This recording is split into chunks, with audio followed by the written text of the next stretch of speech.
નમસ્કાર વિદ્યાર્થી મિત્રો, ધોરણ 9 વિષય સામાજિક વિજ્ઞાન નવા પ્રકરણની શરૂઆત કરવા જઈ રહ્યા છીએ આપણે વન્ય જીવસૃષ્ટિ। આપણે હાલ જે જગ્યાએ વસવાટ કરીએ છીએ ત્યાં પણ આપણને ઘણા બધા પશુ પક્ષીઓ છે, કીટકો છે, આ બધું આપણને જોવા મળે છે। પક્ષીઓની વાત કરીએ તો ચકલી છે, પોપટ છે, ચામાચીડિયું છે, કોયલ છે, કાગડો, કબૂતર, આ ઘણું બધું છે એ જોવા મળે છે। સાથે સાથે પ્રાણીઓમાં પણ ઘણા બધા જીવો છે કે જે આપણી આસપાસ આપણને નજરે પડે છે। અને આ ઉપરાંત આવા જે જીવો છે એ કોઈ ચોક્કસ પ્રદેશમાં, જે વનસૃષ્ટિ નામ જ છે વનસૃષ્ટિ એટલે કે વન્ય વિસ્તારમાં કોઈ ચોક્કસ પ્રદેશમાં રહે છે અને એ વિસ્તાર તરીકે એમને ઓળખવામાં આવે છે। જેમ કે પશ્ચિમ બંગાળ કે મધ્યપ્રદેશ હોય તેમાં એક સિંગી ગેંડો છે એ પ્રખ્યાત છે। એશિયાઈ જે વાઘો છે, સિંહો છે, એમની પણ સારો એવો જે નોંધપાત્ર ગણતરી છે। તો એવી જ વનસૃષ્ટિનો આપણે આજે અભ્યાસ કરવાનો છે। ચલો આગળ ચર્ચાને વધારતા જોઈએ તો વનસૃષ્ટિમાં આપણા ભારતીય ભૂપૃષ્ઠ અને આબોહવા છે એ આબોહવા ઘણી વિવિધતા ધરાવે છે અને આ આબોહવા અને ભૂપૃષ્ઠની દ્રષ્ટિએ જે વિવિધતા છે એના લીધે વન્યજીવોમાં પણ સારી એવી વિવિધતા જોવા મળે છે। એવું કહેવાય છે કે જેવું વાતાવરણ એવી રીતે સજીવ છે એ પોતાનું અનુકૂલન છે એ અનુકૂલન સાધી લે છે। એટલે કે જેવો વિસ્તાર તમે રણ પ્રદેશમાં જાઓ તો ત્યાં તમને કંઈ મોર જોવા નહીં મળે, કારણ કે એ જગ્યાએ ગરમ વિસ્તાર છે, ગરમ આબોહવા છે, તો એ ત્યાં એ પ્રકારના જે હશે ઊંટ છે અને એવા જીવો વસવાટ કરતા હશે। એટલે જેવી સૃષ્ટિ, જેવું વાતાવરણ, જેવું ભૂપૃષ્ઠ એવી જ અનુકૂલન છે એ જીવોમાં પણ જોવા મળે છે અને માટે ભૂપૃષ્ઠ અને આબોહવા સંબંધિત વૈવિધ્ય છે ભારત દેશ ધરાવે છે અને માટે એને લક્ષીને આપણી જીવસૃષ્ટિમાં પણ ઘણી બધી વિવિધતા છે એ જોવા મળે છે। સમગ્ર વિશ્વમાં જીવસૃષ્ટિની વાત કરીએ તો 15 લાખ પ્રજાતિઓ છે। એ 15 લાખ પ્રજાતિઓમાંથી આપણા ભારતમાં 81,251 પ્રજાતિઓ જોવા મળે છે। એટલે કે ટોટલ વિશ્વની વાત કરીએ, સમગ્ર દુનિયાની વાત કરીએ તો 15 લાખ પ્રજાતિઓ છે અને એમાંની એ 15 લાખ પ્રજાતિઓમાંથી આપણા ભારતમાં જોવા મળે છે 18,251 પ્રજાતિઓ તો આપણા ભારતમાં જોવા મળે છે। એમાં કયા કયા આવે છે જીવસૃષ્ટિમાં? તો પક્ષીઓ આવી જાય, સરીસૃપો, ઉભયજીવી પ્રાણીઓ, મત્સ્યજાતો, સસ્તન પ્રાણીઓ અને કીટકો, આ તમામનો સમાવેશ આ જીવોમાં થાય છે, જીવસૃષ્ટિમાં થાય છે। ભારતમાં પ્રાણી અને ભૌગોલિક પ્રદેશો, દરેક જે જગ્યાએ ભૌગોલિક પ્રદેશ હોય એની ખાસિયત પ્રમાણે એ પ્રાણી ત્યાં વસવાટ કરતું હોય અને એ જ વિસ્તાર એની ખાસિયત બની જતું હોય એટલે કે વિસ્તાર તરીકે ઓળખવામાં આવે છે। તેમાં જોઈએ કે કઈ રીતે, કે ભારતમાં જોવા મળતી જીવસૃષ્ટિ તેની લાક્ષણિકતાઓના અને સામ્યતાના આધારે કોઈ પ્રદેશમાં તેની વિશેષ ઉપસ્થિતિ જોવા મળે છે। જેમ મેં તમને ઉદાહરણ આપ્યું પશ્ચિમ બંગાળમાં એક સિંગી ગેંડો, એવી રીતે દરિયામાં હોય તો દરિયામાં માછલી જોવા મળે, તો એ જગ્યાએ એની વિશેષ ઉપસ્થિતિ છે અને એના લીધે એને 9 ભૌગોલિક પ્રાણી ભાગમાં એ રીતે જ વહેંચવામાં આવ્યું છે કે જે વિસ્તારમાં એની વધારે ઉપસ્થિતિ હોય, એની કોઈ સામ્યતા, ખાસ લાક્ષણિકતા હોય જોવા મળતી હોય। એ 9 ભાગો કયા કયા? તો પહેલું છે હિમાલયનો પ્રદેશ એટલે ત્યાંની વસ્તી જીવસૃષ્ટિ, બીજું છે લડાખ અને સૂક્ષ્મ શીત પ્રદેશો એટલે કે એકદમ બરફવાળા અને સૂક્ષ્મ શીત પ્રદેશ, ઠંડા પ્રદેશો હોય તેમાં વસતી પ્રજાતિઓ। 3 નંબરમાં આવે છે હિમાલયનું વનાચ્છિદ નીચલું ક્ષેત્ર, હિમાલયની જે તળેટીઓ છે એ તળેટીઓમાં જે વનથી છવાયેલું છે ક્ષેત્ર, ત્યાં વસતી પ્રજાતિઓ। ચોથું હિમાલયના વનસ્પતિ વિહીન ઊંચા ક્ષેત્રો, હિમાલય એટલે કે પર્વત, જે બરફ હોય પર્વત પર એ બરફ પણ આવેલો છે એવા ઊંચા જે ક્ષેત્રો છે તેમાં પણ તમે જો સફેદ રીંછ જોવા મળે છે, તો આ પણ એ લાક્ષણિકતા છે કે હિમાલયમાં જ્યાં વન નથી, વન વિહીનના જે ક્ષેત્રો છે એ ઉપરના ભાગે આવેલા છે, ત્યાં પણ ખાસ વનસ્પતિઓની પ્રજાતિ છે એ જોવા મળે છે, એટલે કે તેને હિમાલયના વનસ્પતિ વિહીન ઊંચા ક્ષેત્રોમાં સમાવી લેવામાં આવી છે। પાંચમું ઉત્તરનું મેદાન, છઠ્ઠું રાજસ્થાનના રણ પ્રદેશો, સાતમું છે દ્વીપકલ્પીય ઉચ્ચ પ્રદેશ અને આઠમું છે સમુદ્ર કિનારો અને નવમું છે નીલગિરી પહાડીઓ। આ 9 ભાગોમાં સમગ્ર વનસૃષ્ટિને અલગ અલગ વિભાગમાં તેમના પ્રદેશમાં એ વસે છે અને એ રીતે એને વહેંચી દેવામાં આવેલી છે। હવે વાત કરીએ નવા ટોપિકની। ભારતની વૈવિધ્યસભર વન્યજીવ સૃષ્ટિ ઘણી વિવિધતા ધરાવે છે। સજીવોમાં, પ્રાણીઓમાં, પક્ષીઓમાં, જીવજંતુ કે કીટકોમાં. તો દક્ષિણના અલગ અલગ જગ્યાએ જે વિસ્તારોમાં વખણાય છે કે ત્યાં આ વસ્તુ જોવા મળે છે. જેમ કે તમે ગીરના સાસણગીરમાં જાઓ જોવા માટે તો ગીરના જંગલોમાં છે તમને સિંહ જોવા મળશે. તો આ એની લાક્ષણિકતા છે. એવી રીતે દક્ષિણમાં દ્વીપકલ્પીય વર્ષાવનોમાં એશિયાઈ હાથી જોવા મળે છે. ખાસ ધ્યાન રાખો, રાઉન્ડ કહું છું, દક્ષિણના દ્વીપકલ્પીય જે ક્ષેત્રો છે એમાં એ વર્ષાવનોમાં એશિયાઈ હાથી, બ્રહ્મપુત્ર નદીના દલદલના ક્ષેત્રોમાં એક સિંગીય ભારતીય ગેંડા જોવા મળે છે. બ્રહ્મપુત્ર નદી છે ને દલદલ એટલે કે કાદવ કીચડ, જે ગેંડો હોય કાદવ કીચડ વાળા વિસ્તારમાં વધારે રહે, તો બ્રહ્મપુત્ર નદીનું જે દલદલનું ક્ષેત્ર છે ત્યાં એક સિંગી ગેંડો જોવા મળે છે. હિમાલયનું જે ઊંચું હિમાલય જે ક્ષેત્ર છે એમાં હિમ દીપડા જોવા મળે છે. હિમાલયના ઊંચા ભાગો છે તે હિમ દીપડા. જમ્મુ કાશ્મીરમાં જંગલી બકરીઓ જોવા મળે છે અને કસ્તુરી મૃગ પણ જોવા મળે છે. કસ્તુરી મૃગ એ એની એની નાભી છે એ નાભીમાંથી જે અત્તરની સુવાસ આવે છે અને એ અહીંયાથી મળે છે કસ્તુરી મૃગમાંથી, એ માટે પણ તે વખણાય છે. દક્ષિણ ભારતના જંગલોમાં જંગલી ભેંસ જોવા મળે છે. પશ્ચિમ બંગાળ અને ભારતમાં વાઘ જોવા મળે છે. કચ્છના નાના રણમાં ઘોડખર જોવા મળે છે અને જે મોટા રણમાં છે જલપ્લાવી ક્ષેત્રોમાં એટલે કે જલ જે જગ્યાએ વધારે છે એ જગ્યાએ સુરખાબ જોવા મળે છે. ઘાસભૂમિના વિસ્તારોમાં જે અત્યારે લુપ્ત મનાતા ઘોરાડ, એ ઘોરાડ પણ તાજેતરમાં હમણાં જ જોવા મળ્યા છે. એટલે ઘાસભૂમિના જગ્યાએ આ વિસ્તારોમાં ઘોરાડ છે એ ઘોરાડ જોવા મળે છે. પશ્ચિમ ઘાટના ગીચ વનો છે એમાં ઉડતી ખિસકોલી છે એ ખાસ જોવા મળે છે. પશ્ચિમ ઘાટના ગીચ વનોમાં ઉડતી ખિસકોલી આ આઈએમપી છે, યાદ રાખજો. નિકોબારમાં જે નિકોબારી કબૂતર છે એ ખૂબ દુર્લભ ગણાતું પક્ષી છે. તો નિકોબારના પ્રદેશમાં નિકોબારી કબૂતર છે એ જોવા મળે છે. કચ્છના અખાતમાં અને લક્ષદ્વીપના સમૂહમાં પરવાળાની દુર્લભ પ્રજાતિઓ છે એ જોવા મળે છે. આના સિવાય આ પ્રજાતિઓ સિવાય જ્યાં રાઉન્ડ કરે છે એ જગ્યાએ પણ સરીસૃપો છે તે ઘણા બધા છે એ જોવા મળે છે. સરીસૃપોમાં સાપ, રાજદાર, પાટલાઘોડો છે, અજગર છે, આવી પ્રજાતિઓ જોવા મળે છે. સરીસૃપો એટલે કે સરકીને ચાલતી પ્રજાતિઓ, એમાં સાપ, અજગર, પાટલાઘોડો અને નાગ, રાજનાગ જેવા આવી જાય. સમુદ્ર કિનારે અને જળ વિસ્તારોની વાત કરીએ તો માછલીઓ છે, દરિયાઈ સાપ છે, ડોલ્ફિન છે, શાર્ક છે, ઓક્ટોપસ છે અને ડુંડા એટલે કે જંગલી દર્શાવી દરિયાઈ ગાય અને ગહેર જેવી જીવસૃષ્ટિ છે એ જોવા મળે છે. ખેતી થતી હોય ત્યાં પણ એવું નથી કે વનમાં જ એવી જીવસૃષ્ટિઓ જોવા મળે છે, પણ જે જગ્યાએ ખેતી થતી હોય તે જગ્યાએ પણ ઘણા બધા પશુ પક્ષીઓ છે જોવા મળે છે. એ પશુ પક્ષીઓમાં ખાસ કરીને શિયાળ, વરુ, નીલગાય, નોળિયા, હરણ છે, સસલા, શેરો, જંગલી સુવર આ પક્ષીઓ છે એ જોવા મળે છે કે જેથી કરીને તેમને અનાજ સાધનો પૂરતા પ્રમાણમાં મળી રહે છે. માટે ખેતરોમાં એમની હાજરી હોય છે. ઘણીવાર કૂતરા પણ જોવા મળશે, શિયાળ, નીલગાય પણ ખાસ કરીને જોવા મળશે. તો એ જે ખેતી થતી હોય વિસ્તારોમાં જોવા મળે છે.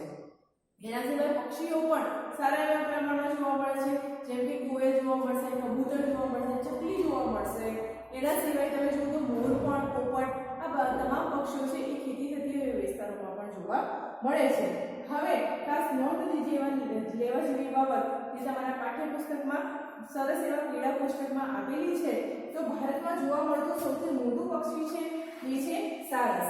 નાના પક્ષીની વાત કરીએ તો એ છે ફૂલસૂંઘડા અને દક્ષિણ ભારતનું જે સૌથી મોટું પક્ષી છે એ છે બર્ડવિંગ અને પતંગિયું છે. બર્ડવિંગ એ દક્ષિણ ભારતનું સૌથી મોટું પતંગિયું છે અને એનું દક્ષિણ ભારતનું નાનું પતંગિયું જોવા જઈએ તો એ છે સિરસ જેવેલ. તો આ છે એ નોંધપાત્ર બાબતો છે. ખાસ તેમને લાક્ષણિકતા માટે ઓળખાય છે કે જે સૌથી મોટું પક્ષી છે એને સારસ, મોટું પક્ષી નામ આવે ત્યાં સારસ અને સૌથી નાનું પક્ષી આવે ત્યાં ફૂલસૂંઘડો. સૌથી પતંગિયાની વાત કરીએ તો સૌથી મોટું પતંગિયું આવે ત્યાં યાદ રાખવાનું બર્ડવિંગ અને સૌથી નાનું પતંગિયું આવે ત્યાં છે જેવેલ, સિરસ જેવેલ.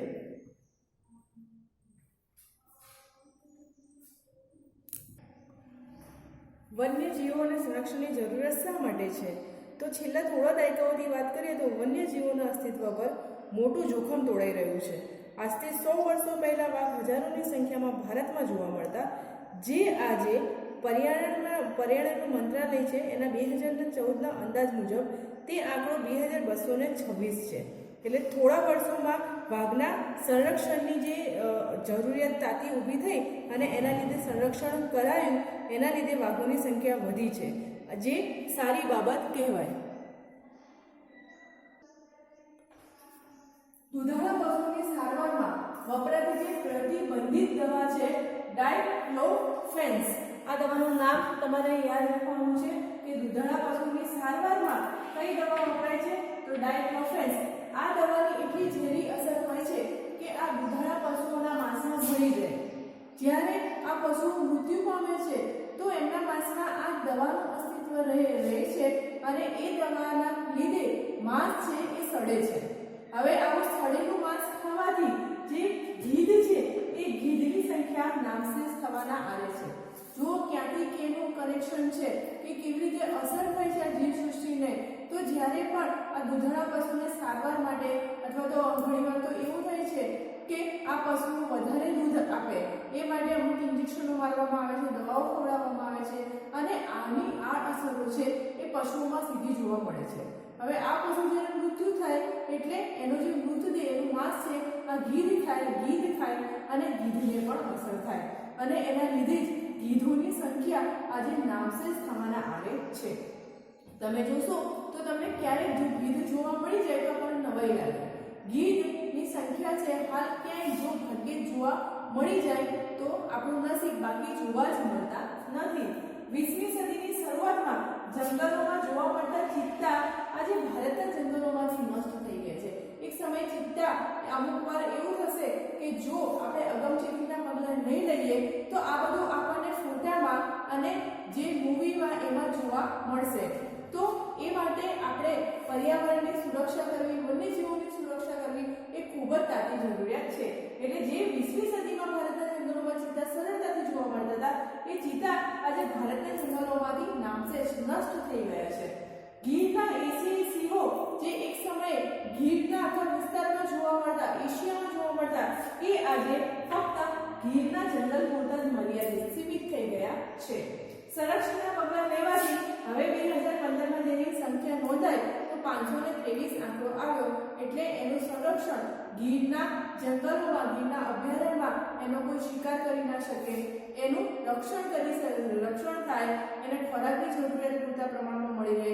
એટલા માટે હવે આ જે સિંહો છે એ સિંહોની સંખ્યામાં નોંધપાત્ર એવો સુધારો જોવા મળ્યો છે. વન્યજીવોની સંખ્યામાં ઘટાડો છે એ પર્યાવરણની ગુણવત્તાનો પણ ઘટાડો સૂચવે છે.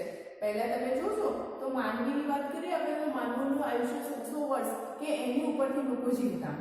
ઘરડાઓ હોય, વૃદ્ધો હોય, એમના દાંત પણ પડતા નહોતા, એ જે તંદુરસ્ત જીવન જીવતા હતા. હવે આપણી જે ઉંમર છે, આપણી વય મર્યાદા છે એની કહીએ તો કે 60-65 વર્ષ થાય એટલે ઘણું છે, ઇનફ છે. પછી અત્યારે 100 વર્ષ કોઈ પાર કરી જાય તો પણ નવાઈ લાગે કે 100 વર્ષ જીવે. તો શું થયું છે? માનવ જીવનની જે જીવનની ગુણવત્તા છે એ પણ ઘટી છે અને માનવીની વાત કરીએ તો એની સાથે સાથે વન્યજીવો પણ સંકળાયેલા છે. તો પર્યાવરણમાં આ માઠી અસરો થાય છે. કાર્બન ડાયોક્સાઇડનું પ્રમાણ વધ્યું છે, જંગલોની સંખ્યા છે ઘટતી જાય છે, ગ્રીનરી ઓછી થતી જાય છે, જળ પ્રદૂષણ થાય છે, વાયુ પ્રદૂષણ થાય છે અને સાથે સાથે જ ભૂમિ પ્રદૂષણ પણ ફેલાઈ રહ્યું છે.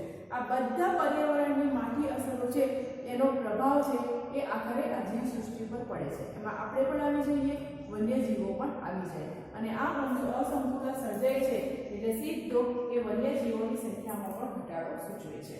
ગુજરાતમાં પર્વતીય વિસ્તારોનું મૂળ રહેવાસી શ્યામ ગરુડ છે એ તો ભાગ્યે જોવા મળે છે. પછી એટલે ક્યારેક જો જોવાઈ જાય તો આપણા નસીબ એ શ્યામ ગરુડ ગુજરાતના જે પર્વતીય વન છે એ જોવા મળતું હવે મળતું જ નથી. માનવીની જે અસીમિત લાલચ છે એ લાલચની દોડમાં આપણે ઘણા બધા એવા માઠા પરિણામો ભોગવી રહ્યા છે અને હાલ જો એના નક્કર ચોક્કસ પગલાં નહીં લઈએ પર્યાવરણની જાળવણી કરવાના તો આવા વન્યજીવો છે એ ચિત્રોમાં કે કોઈ મૂવીમાં તમને જોવા મળશે, બાકી તમને રૂબરૂનું કંઈ પણ જોવા મળશે નહીં. એનું હાલ ઉદાહરણ કહીએ ચકલી એક સમયે એવી સરસ એવી જોવા મળતી સારી એવી સંખ્યા હતી. હાલ આપણને ચકલી જોવાઈ જાય ગામડામાં કે કેટલાક જે ગ્રીનરીવાળા લીલોછમ વિસ્તારો છે ત્યાં જોવા મળશે, બાકી ચકલી છે એ ભાગ્યે જોવા મળે છે. તો હાલ એક ઉદાહરણ છે તાજું આપણી સામે કે હાલ જે સિમેન્ટ કોન્ક્રીટના જંગલો વધતા જાય છે એના લીધે એમને રહેવાનું ઠેકાણું મળતું નથી, એમને આવાસ નથી મળતો, માળો બનાવી નથી શકતા અને એમને ખોરાકની પણ મુશ્કેલીઓ સર્જાય છે. અને આના લીધે ચકલીનું જીવ છે એવી તો ઘણી બધી પ્રજાતિઓ છે જે નામશેષ થવાના આરે છે અથવા તો નામશેષ થઈ ગયેલી છે. હવે અહીંયા વાત કરીએ કેટલાક અભયારણ્યો અને સાથે એ કયા કયા એમાં જીવો રહે છે, કયા વન્યજીવ સાથે સંકળાયેલું છે, કયા જીવ માટે એ ખાસ અભયારણ્ય છે એ ત્યાં જોવા મળે છે. તો કાઝીરંગા અસમમાં આવેલું છે, એમાં ખાસ કરીને ગેંડા, જંગલી ભેંસ અને હરણ છે એવા વન્યજીવો છે જોવા મળે છે. થરનું રણ જે રાજસ્થાનમાં આવેલું છે ત્યાં રણનું વરુ, રણ બિલાડી, ઘુરાડ એ જોવા મળે છે. ખાસ તો યાદ રાખજો પૂછાય પરીક્ષામાં કે થરનું રણ રાજસ્થાનમાં આવેલું છે અને ઘુરાડ છે ઘુરાડ ખાસ જોવા મળે છે. કાન્હા મધ્યપ્રદેશમાં આવેલું છે, વાઘ અને સાબર જોવા મળે છે. ગીર રાષ્ટ્રીય ઉદ્યાન જે ગુજરાતમાં આવેલું છે આપણે સૌ જાણીએ છીએ, ત્યાં સિંહ, દીપડા અને ચિત્તલ જોવા મળે છે.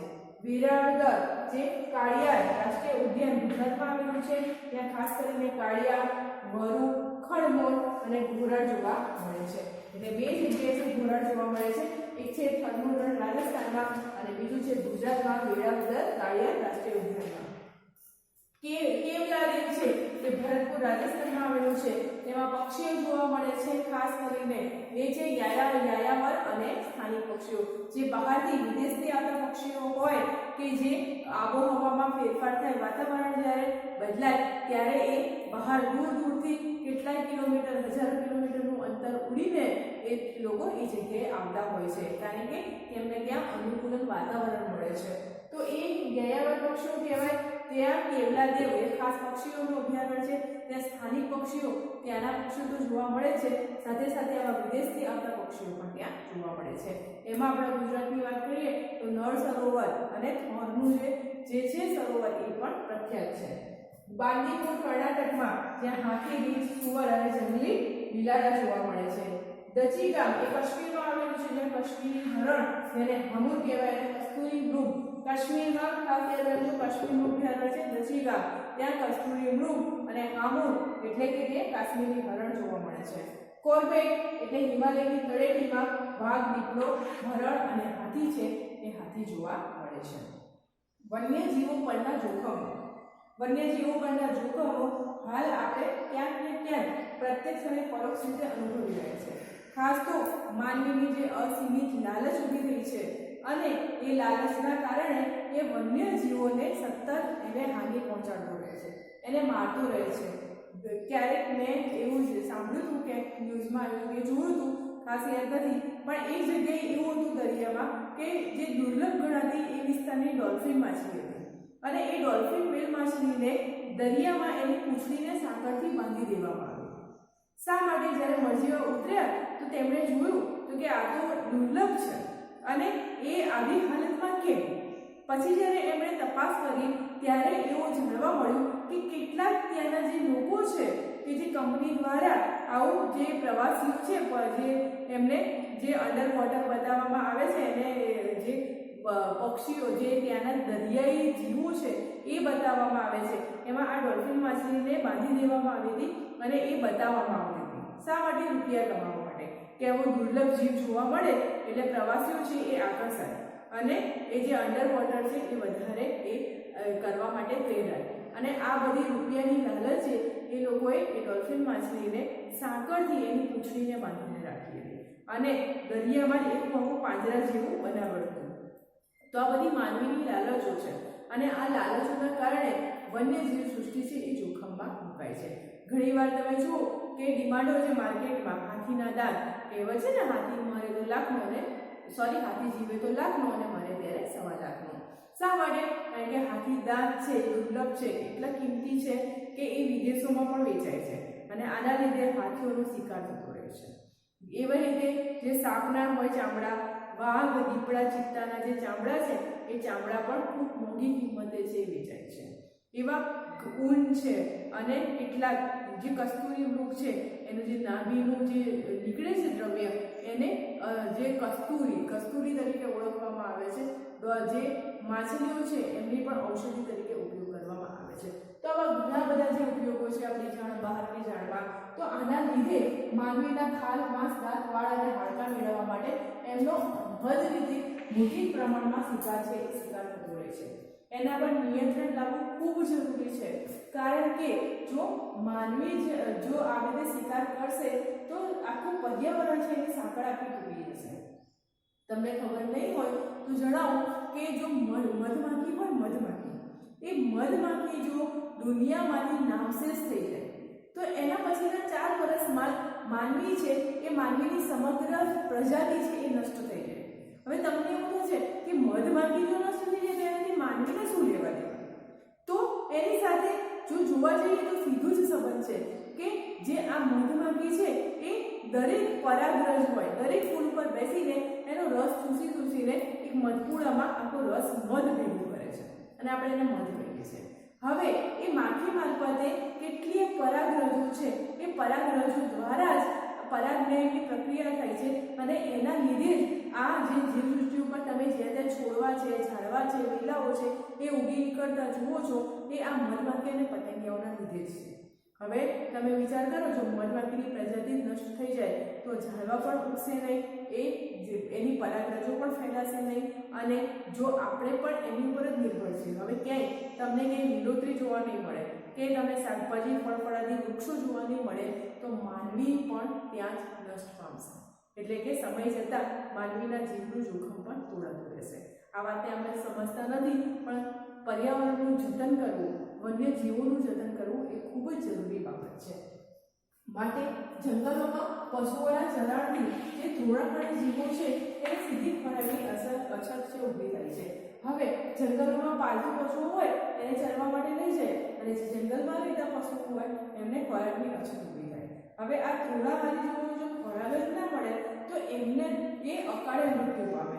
એમના બાળકો છે એ બાળકો પણ વધારે સંખ્યામાં છે એ ઉત્પન્ન ના થાય. હવે જો ધોળાહારી પશુઓ ના મળે તો એની સીધી અસર માંસાહારી પશુઓ ઉપર થાય. તો માંસાહારી પશુઓ હોય આખી પર્યાવરણની જીવ શૃંખલા છે કે એક કડી બીજી કડીને જોડતી કડી છે. કીટકો છે એ કીટકોને જે કીટકો છે એને પક્ષીઓ ખાય છે. પક્ષીઓ હોય એનાથી મોટું બિલાડો, કૂતરા એવું ખાય. એ જ લોકો ઉપર હોય તો વાઘ છે, ચિત્તા છે એમનો શિકાર કરે હરણનો. અને એ રીતે આખી જે સજીવ કડી છે, જીવ શૃંખલા છે એ રચાય છે. હવે એ જ જે એ કડીમાં એ સાંકળ તૂટી જાય, એમાં વિક્ષેપ પડે તો આખી જે જીવ શૃંખલા છે, સજીવોને જોડતી કડી છે એમાં વિક્ષેપ પડી જાય. એટલે તૃણાહારી પ્રાણીઓ ના મળે તો માંસાહારી પ્રાણીઓને પણ ખોરાકની અછત ઊભી થવાની છે અને એ અછતના લીધે માંસાહારી પ્રાણીઓ શું કરશે? ખોરાકની શોધમાં આમ તેમ ભટકશે. જંગલો છોડીને તમે ઘણીવાર એવા કિસ્સો સાંભળ્યા કે દીપડો છે એ આ વિસ્તારમાં આવી ગયો, રસ્તામાં ચિત્તા જોવા મળ્યા, વાઘ છે એ આ ઘર છે અથવા તો કે આ કોઈ જગ્યાએ છે એ વાઘ જોવા મળ્યો.